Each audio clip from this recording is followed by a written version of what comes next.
श्री स्वामी समर्थ. नमस्कार मित्रांनो, स्वागत आहे तुमचं आपल्या या यूट्यूब चॅनलमध्ये. आज आपण बघणार आहोत श्री स्वामी समर्थ यांची एक कथा. श्री स्वामी समर्थाच्या अनेक लीला आहेत आणि यातून आपल्याला शिकायला मिळतं. स्वामींनी आपल्या अनुभवातून प्रत्येकाला शिकवण दिली आहे असे आपण म्हणू शकतो.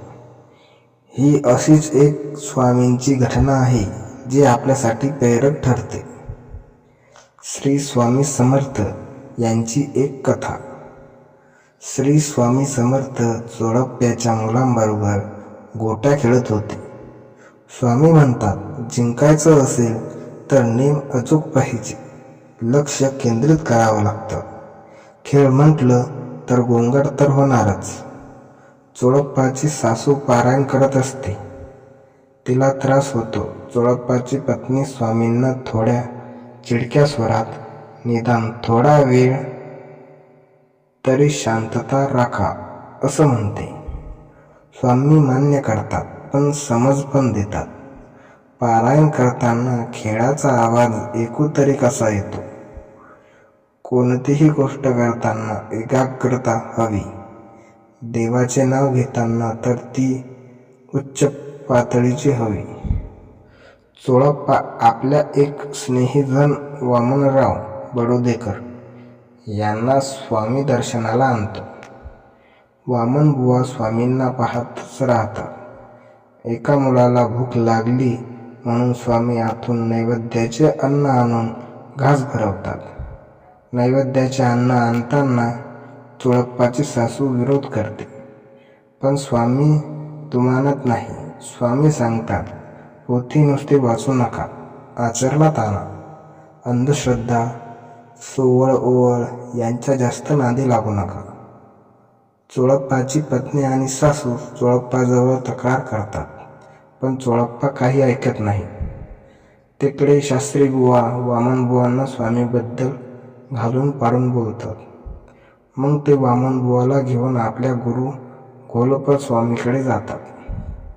घोलप स्वामी मुठभर मातीला सोन्याच्या नाण्यात बदलून चमत्कार दाखवतात. वामनबुवा चमत्काराला दुमानत नाही. उलट ते घोलप स्वामींना आपल्या गुरु स्वामी समर्थांबद्दल सांगतात. घोलप स्वामी सोन्यांची लालूच देऊन आपला शिष्य करू असं पाहतात. वामनबुवा आणि घोलप स्वामी यांच्यात वादविवाद होते. जात पात वामनबुवा सांगून जातात की माझे गुरु येईल तुमची परीक्षा पाहायला. तिकडे शास्त्रीबुवा घोलप स्वामीकडे दगड घेऊन याच सोनं करा असं विनंती करतात. अर्ध सोनं आम्ही घेऊ अशा अटीवर घोलप स्वामी आपले प्रयत्न सुरू करतात. पण काहीही केल्याने त्यांना यश मिळत नाही. त्यांना वाटतं की वामनबुवांनी आपली विद्या हिरावली आहे.